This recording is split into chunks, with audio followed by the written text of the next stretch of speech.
everyone, this is K.Short and welcome to Short Talk Sunday. I apologize for the lack of advertising for this video because I wasn't inspired by anything for a really long time. But I was finally inspired by a post that my line sister Stephanie Curley posted and had a conversation with Snooki on Twitter. All of you know her from Jersey Shore. I guess Snooki posted something about sitting Indian style. And my line sister, being the awesome sister that she is, she said, "Snooki, you sit crisscross, not Indian style."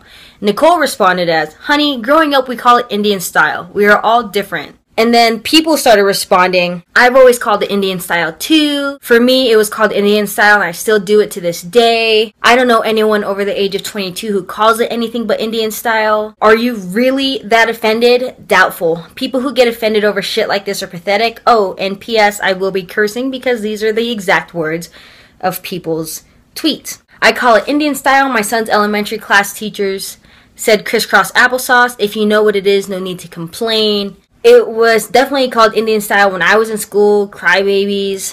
Someone said maybe in the 80s, maybe the 90s, but not since it's offensive to natives, so is the word Indian. And then my line sister's like, "Whoa, you're telling the wrong Indian. That saying is not politically correct. It's offensive." And then Snooki replied as, "It's a part of my childhood, not meant to be offensive. Sorry you feel that way. Meant no disrespect, darling. God bless." And then you had people continuing to reply as, "Relax, it's totes Indian style. Oh dear Lord, it's an old as dirt saying, quit crying you hippie. People are way too sensitive, it's always been Indian style. I've always known for it to be Indian style too. How my grandmother taught me is what it is, so who the hell cares? The lengths people go to make something innocent and harmless into being racist. Quit crying while building casinos and living large. Shut up with the BS. Are we being too sensitive? Is this something to even complain about, I guess you can say? And I think, especially nowadays, there's a lot of like politically correctness and things like that, but let's just throw out politically correctness. I think the real question is, are we being too sensitive? Or are we not being sensitive enough? And I know for myself, I've always been an advocate of inclusive language. When it comes to what my line sister is saying, I think we're on the same page. She responded, "I don't say let's go sit black style. I don't want let's go sit white style. Let's go sit Mexican style. So why say Indian style, right?"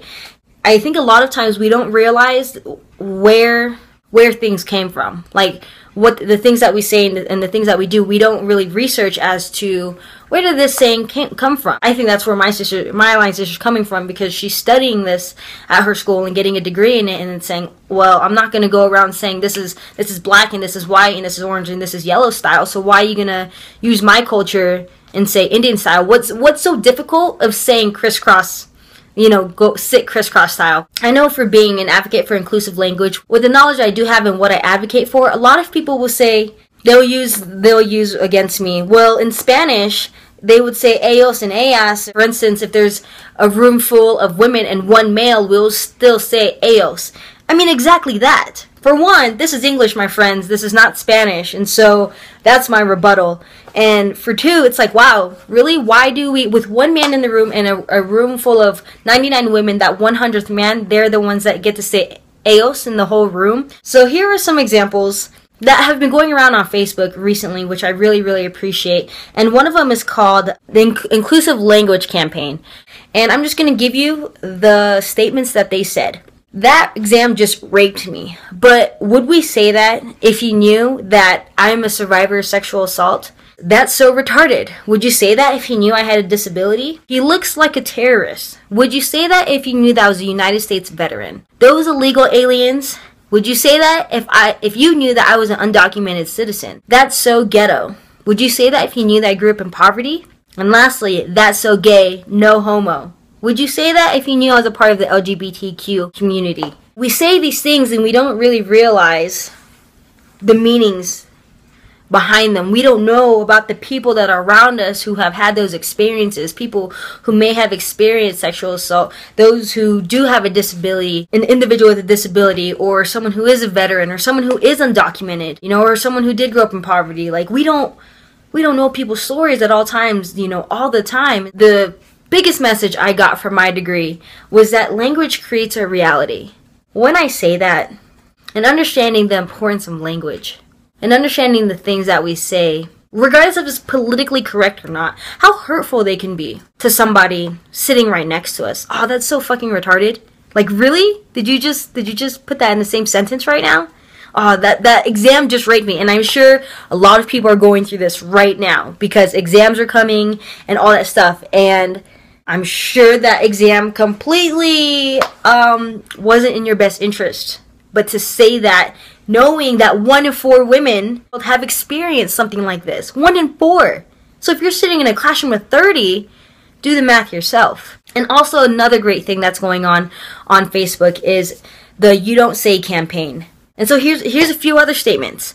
We don't say man up because strength is not defined by sex or gender. We don't say don't be a pussy because I don't believe that any gender is inferior. I don't say bitch because it insists that femininity is inherently negative. We don't say no homo because it means that showing any affection towards someone of the same sex is inherently bad. We don't say that's so gay because the words gay and stupid are not interchangeable. We don't say fag because I wouldn't say something that is tied so strongly to the pain and suffering of others. We don't say man up because the strongest people I know have cried in front of me, regardless of their age, gender, or sex. Do y'all see what I'm trying to get at right now? Like, yeah, I'm reading all these things, and you could just go Google them yourself. Go Google the Inclusive Language Campaign, and go Google You Don't Say campaign. And just reading those words and recognizing that these words have so much power. I think a lot of us really forget that. If you see in a lot of my videos, I try to say the words we. I try to be very inclusive. And I'm sure there's so many other words that I can say and implement into my everyday language to be more inclusive. And I think a lot of times people ask, why be inclusive? You know, why should I even practice this? Why should I even care? But here's this one article. This one article has stuck with me through one of my classes, and it was a gender comm class, and it has stuck with me, and it's always like my rebuttal for anyone who says, why do you even freaking care? And so I give props to Julie Shutton, who is the teacher in this class, and she just taught me a lot. And it was so awesome to be a part of a classroom that was practicing inclusive language at that moment in the class every single day. It was written by by Cheryl Kleinman. But if you want to find this, it is www. This is exactly what I'm trying to say. Language is so important. And exactly what she said. This is something we can start right now. And I know for myself, it was an extremely hard habit for me to break. If you read Facebook posts from 2008, like, don't, because I said some really, like, who was that person? I don't even know who that person was. That person was growing up and learning and getting educated. That's what that person was doing. And so this person is sitting here right now telling all of you that it seems difficult. It seems difficult to just say, hey, you all, or everyone, or everybody. Or it's hard to say, you know, first years. Or it's difficult to say partner instead of boyfriend or girlfriend or husband and wife. I know. Because I was there. I was there, right there with all of you. I know how difficult it is to change habits. It's just a habit just like flossing every single day. It's a habit just like showering every day. It's a habit just like having that cup of coffee every single day. It's a habit just like anything else. But I know for all of you leaders out there, you will have a willingness to want to change our language, because every time we're standing in front of a group of people, whether it's 5 people or 500 people, when we are more inclusive with our language and including every single person, I could honestly tell you that only makes us a better leader. Because when I'm standing in front of 500 people, 800 people saying, you guys, I just know if I was in the seats, I wouldn't be too flattered. But for those leaders out there, I challenge all of you to start with just 3. Just 3 things that we say every single day. Let's start with number 1.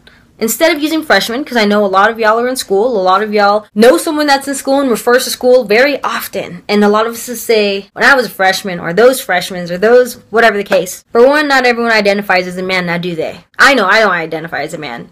So when you're calling me freshman or fresh meat, I don't identify that way.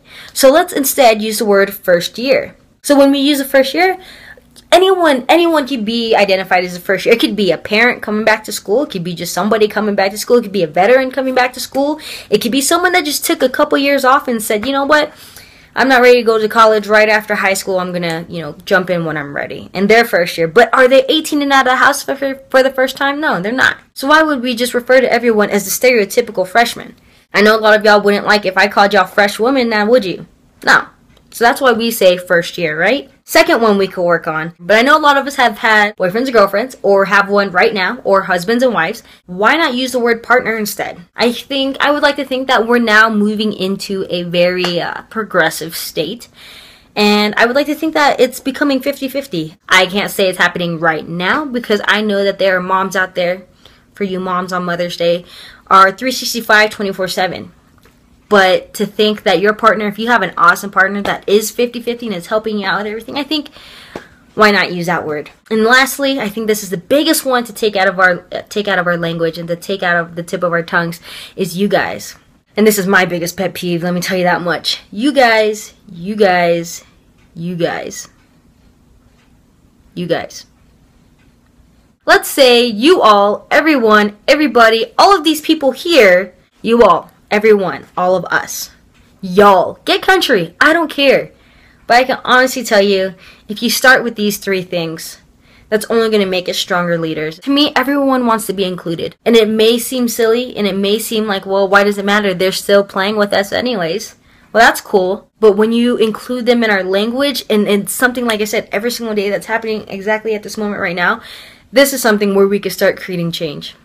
For all you leaders out there, I challenge you. I challenge you to use these three terms in your language and see the difference. See the difference. And you know what's more awesome is a lot of people are going to ask you, well, why do you say those things? Why do you say that? Well, pull up this article that I just read all of you. Welcome to Short Talk Sunday.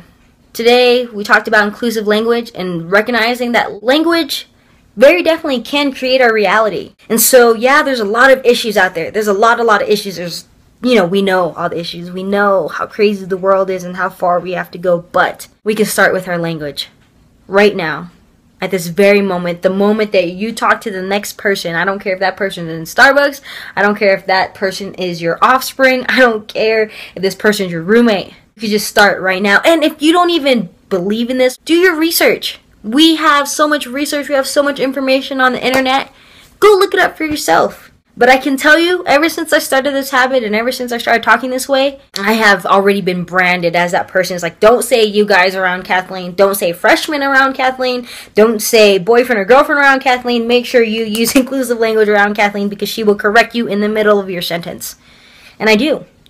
And I'm not afraid to. And you're going to get backlash, but there's so much information out there. Let's educate ourselves. So when someone tries to come at us and we're just trying to make a change in everyday language, and a lot of times people will respect you for it. They'll be like, oh, I never thought about that.